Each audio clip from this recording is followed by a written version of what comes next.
বৃষ্টির মধ্যে ভিজে ভিজে মেয়েদের আনতে যাইতেছি। পিছনে আমার আম্মু। প্রচুর বৃষ্টি পড়তেছে। এমন সময় আসছি যে সময়টা মানে খুব ভয়াবহ অবস্থা। আসলে গ্রামের মধ্যে এরকম একটা পরিবেশে। হে ব্রোয়ান, আসসালামু আলাইকুম। সবাই কেমন আছো? তোমাদের দোয়া এবং আল্লাহর রহমতে আমি অনেক ভালো আছি। দুপুরবেলা খাওয়া দাওয়া করে সাঙ্গপাঙ্গ নিয়ে কোথায় ঘুরতে বের হয়েছি, তো তোমরাই বলো, গেস করো যে আসলে কোথায় ঘুরতে বের হয়েছি। আমরা সবাই কোথায় যাচ্ছি? কোথায় যাচ্ছ তুমি? হিন্দুতে। হিন্দু কোথায়? হিন্দু মুজাহিদনগর। আবু মুজাহিদনগর তো এটা তো মুসলমানদের এলাকা। তাহলে সেটাই। তাহলে আমরা কোথায় যাচ্ছি বলো? ভুলে গেছো? বলো আমরা কেরানীগঞ্জ যাচ্ছি। ঢাকা শহরে কোথাও ঘুরতে যাওয়ার কথা চিন্তা করলে আর যেতে ইচ্ছে করে না, শুধুমাত্র এই যানজটের কারণে। আজকের কপালটা এত পরিমাণ খারাপ, সেটা হয়তো বা ভাষায় প্রকাশ করা যাবে না। এক তো যানজট, তার উপর বৃষ্টি, আর বৃষ্টির দিনে এমনিতেই ঢাকা শহরে চলাচল করা যায় না। আর এমনিতেই গাড়ির মধ্যে কতক্ষণ বসে থাকতে ভালো লাগে, যার কারণে আমার মেয়ে আমাকে বোঝাচ্ছিল এবং আদর করছিল, মা তুমি চিন্তা করো না, আমরা দ্রুত পৌঁছে যাব। কোথাও ঘুরতে যাওয়ার কথা বলে আমার মেয়ে এত পরিমাণ খুশি হয়, আপনারা হয়তো বা তার হাসি দেখে বুঝতে পারছেন সে কি পরিমাণ আনন্দিত। এত পরিমাণ বৃষ্টি পড়ছিল যে সামনে থেকে কিছুই দেখা যাচ্ছিল না, কিন্তু তারপরও গরম কমতেছিল না। মানে গরমের জ্বালায় আসলে গাড়ির মধ্যে বসা যাচ্ছিল না। আর আমরা গাড়ির মধ্যে অনেকজন ছিলাম, যার কারণে আরো বেশি গরম লাগছিল। তার মধ্যে বিচ্ছু বাহিনীর ক্যাচর ম্যাচর তো ফিরিয়ে আছে। এদিক দিয়ে হচ্ছিল মেয়ে তার বাবাকে আদর করছিল যে বাবা তুমি সুন্দরভাবে গাড়ি চালাও। আমার জামা যখন গাড়ি চালায় আর আমি যখন পাশে বসে থাকি তখন আমার সেটা আরো বেশি ভালো লাগে। আর আমার ছোট মেয়ে ধরে ধরে সবাইকে খুব আদর করছিল, ওর খালামণিকে, ওর বাবাকে। আমরা গাড়ির মধ্যে এত পরিমাণ লোকজন ছিলাম যে পিছনে কোনো এসির বাতাস আসছিল না, আর বৃষ্টির কারণে আমরা জানালাও খুলতে পারছিলাম না। ঢাকা শহরে এই যানজটটা না থাকলে হয়তো বা মানুষের হয়রানিটা কমতো। এই যানজটের কারণে মানুষ এত পরিমাণ হয়রানি হয় যেটা হয়তো বা ভাষায় প্রকাশ করা যাবে না। আর এদিক দিয়ে দেখতে দেখতে আমার ছোট মেয়ে ঘুমিয়ে পড়ছে ওর বাবার কোলে। কেন জানি ওর বাবা যখনই গাড়ি চালায় তখনই ওর বাবার কোলে বসে থাকতে থাকতে আস্তে করে ঘুমিয়ে যায়। ওর বাবা যখন গাড়ি চালায় ওর বাবার কোলে বসে থাকতে খুব নিরাপদ মনে করে নিজেকে।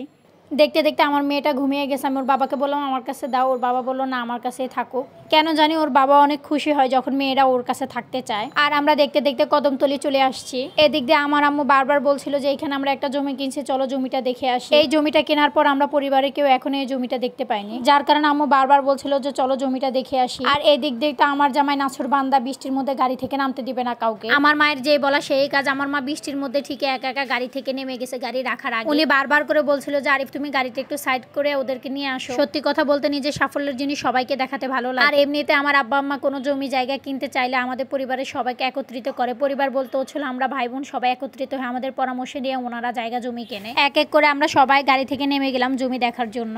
আমাদের জমিটা একেবারে মেন রাস্তার সাথে। লিমা, ঢাকা শহরে এরকম প্রকৃতির মধ্যে হেঁটে তোমার কেমন লাগতেছে? হ্যাঁ, ভাল লাগে না? আমু কোন দিক গেছে? আমরা এখন যাচ্ছি হলো আমাদের জায়গায়।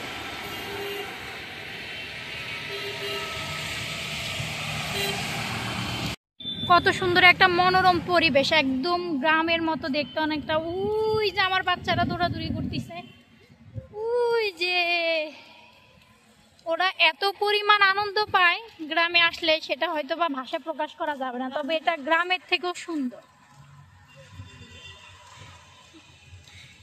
লোকজন সুন্দর সুন্দর জায়গাগুলো পর্যন্ত নষ্ট করে ফেলায়, শুধু ময়লা ফেলায়, সব ময়লার স্তূপ। ওই যে আমার মা আমার ছোট মেয়েরে নিয়ে হাঁটতেছে, কারণ ছোট মেয়ের পায়ে জুতা নাই, ও জুতা গাড়িতে রেখে আসছে। এই দেখো কত সুন্দর জায়গা। এত বড় জায়গায় যদি নিজের একটা বাড়ি থাকে আর কিছু লাগে?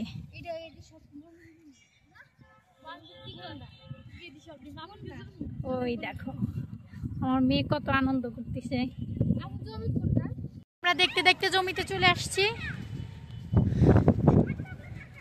এই দেখো কত বড় জায়গা। না এখনো দেয়নি আসরে আজান। মুক্তা তোমার জায়গা দেখে কেমন লাগতেছে? ভালো। কত বাতাস, এত সুন্দর বাতাস, এটা যে ঢাকা শহর দেখে মনে হচ্ছে না। বাবা তোমার কেমন লাগতেছে? বাবা দেখা আমার মেয়ে কত আনন্দ। আমার আম্মু ডাকতেছে, এবার আমার আম্মুকে জিজ্ঞাসা করবো যে আমার মায়ের কেমন লাগে। চল আম্মু, ঢাকা শহরের মধ্যে তোমার এত সুন্দর একটা জায়গা দেখে কেমন লাগতেছে? তোমার মুখে স্টিকার দিয়ে দিব। কেন দিব না কেন? এই দেখো, এইখানে হচ্ছে না আমার বাবার নাম এবং এই যে হচ্ছে আমার মায়ের নাম। দেখছো? এই দেখো কত বড় জায়গা, আওয়াজ আসবে না। ওই দেখো আমার ছোট মেয়ে কি সুন্দর রান্না করছে। দেখো ফ্লাইওভারের সাথে জায়গা।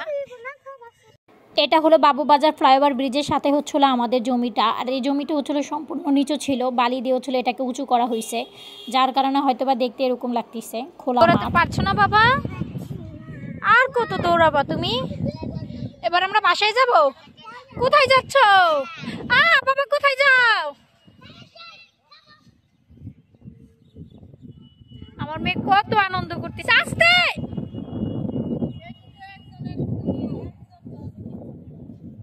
দেখতে দেখতে আমরা দক্ষিণ কেরানীগঞ্জ বনগ্রাম চলে আসছি। এইখানেও আমাদের একটা জমি আছে। এই যে আমাদের জমিতে হচ্ছিল বাউন্ডারি কাজ চলতেছে। আম্মু বারবার বলছিল যে চলো তোমাদের জমিটা দেখায় আনি, কারণ হায়াত মুহূর্তের কথা কেউ বলতে পারে না। মূলত জমিটা চেনার জন্য আমার আম্মু আমাদেরকে নিয়ে গেছে, কারণ যাতে বলতে পারি যে না আমার মা এখানে সেখানে জমি কিনছে, আর জমিগুলো যেন আমরা চিনে রাখতে পারি। এই যে হচ্ছিল আমাদের বিশাল বড় বাউন্ডারি দেওয়া জমি। আমি যেটার ভিতর দিয়ে ঢুকতেছি এটা হচ্ছিল একটা গেট হবে, আর এটা হচ্ছিল পুরো পাঁচিল দেওয়া জমিটা। ওয়েদারটা তেমন একটা ভালো ছিল না, ঝিরি ঝিরি বৃষ্টির কারণে পুরো মাঠটা কাদা কাদা হয়ে গেছিল। তারপর ঢাকা শহরের ওই ধুলোবালি জায়গা ছেড়ে এখানে এত সুন্দর একটা পরিবেশ এসে সত্যিই খুব ভালো লাগছে। আর সহজে এরকম পরিবেশ পাওয়া যায় না। আস্তে আস্তে এখানেও সেই ঢাকা শহরের মতো ধুলোবালি সবকিছুই জমে যাবে, কারণ এখানে সবাই বসতবাড়ি করতেছে। এই বৃষ্টির মধ্যেও কন্ট্রাক্টররা কাজ করছিল। আসলে এত কষ্ট করে কাদের জন্য? পরিবারের জন্য। যাই হোক, আমি দেখতে দেখতে এই যে আমাদের জমিতে চলে আসলাম, আর আমার আম্মু ছিল গিয়ে পর ওদের সাথে কথা বলছে। আমার আম্মু গাছপালা লাগাতে খুব পছন্দ করে। উনি এই মরুভূমির মধ্যে অনেক শাকসবজির গাছ লাগিয়েছে, সেগুলো রক্ষণাবেক্ষণ করার জন্য উনি একজন কর্মচারীও রেখেছে। কিন্তু আমার আম্মু এমন সময় গেছে উনি বুঝতে পারেনি যে আমার আম্মু এই সময়টায় চলে যাবে। আমার আম্মু গিয়ে দেখছে যে গাছপালার অবস্থা খুবই খারাপ। আসলে কেউ কখনো বুঝতে পারে না যে কার বিপদ কোন জায়গায় দিয়ে আসে। এখানে আমার আম্মু অনেক রকমের গাছ লাগিয়েছে, যেমন কলা গাছ, কচু গাছ, মরিচ গাছ, বরবটি গাছ, অনেক রকমের গাছ। এই গাছপালাগুলো দেখে আমার আম্মুর মন খারাপ হয়ে গেছে যে এত সুন্দর শাকসবজি গাছগুলো সব নষ্ট হয়ে গেছে শুধুমাত্র যত্নের অভাবে।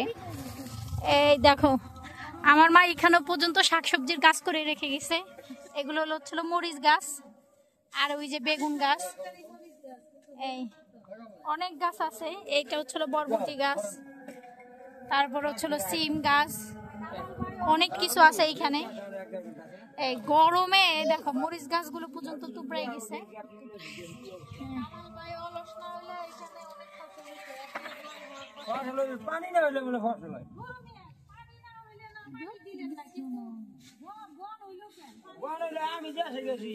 দেখো এখন আমার মা হচ্ছিল কাজে লেগে পড়বে এগুলো পরিষ্কার করার জন্য। আমার ভাই দেখতেছে গাছে বুড়োই আছে কিনা। হঠাৎ করে আবার ঝিরি ঝিরি বৃষ্টি শুরু হয়েছে। এদিক দিয়ে হচ্ছিল বাচ্চারা দোকানে যাচ্ছিল কিছু খাওয়ার জন্য। আসলে বৃষ্টির জন্য ওয়েদারটা আরো বেশি ভালো লাগছিল। আর ঢাকা শহরে এত পরিমাণ গরম পড়ে যে গরমের কথা হয়তো বা ভাষায় প্রকাশ করা যাবে না। আর এই তীব্র গরমের কারণে সুস্থ মানুষ অসুস্থ হয়ে পড়তেছে দিনে দিনে। ভাই আসতেছে। কি ভাইয়া? কি ভাইয়া বলো? এই দিক দিয়ে আমার ভাই চলে আসছে টাকা নেওয়ার জন্য, যে আপু টাকা দাও, টাকা লাগবে। ওর আবার একটা বদ অভ্যাস আছে, যেটা ও চায় সেটা না দেওয়া পর্যন্ত পিছনে একদম আঠার মতো লেগে থাকে। ভিডিও বানাতে বানাতে হঠাৎ করে বৃষ্টি চলে আসছে। আমার মা এবং আমরা তড়িঘড়ি করে তাড়াতাড়ি একটা হিন্দু বাড়িতে আশ্রয় নিলাম। আসলে হিন্দুরা কত নিষ্ঠুর হয় হয়তো বা এদেরকে না দেখলে বোঝা যেত না। আমরা অনেকক্ষণ যাবত ওনাদের একটা ডেরা ঘরে দাঁড়িয়েছিলাম, কিন্তু কেউ আমাদেরকে একটাবারের জন্য বলেনি যে আসেন আপনারা ঘরে এসে বসেন। এটা যদি আমাদের মুসলমানরা হতো হয়তো বা কখনো এরকম করতো না, ঠিকই আমরা ঘরে নিয়ে বসাতাম। এই বৃষ্টির মধ্যে আর কতক্ষণ দাঁড়িয়ে থাকবো, যার কারণে মেয়েদের আনতে যাচ্ছিলাম। আমরা বৃষ্টির মধ্যে ভিজে ভিজে মেয়েদের আনতে যাইতেছি। পিছনে আমার আম্মু।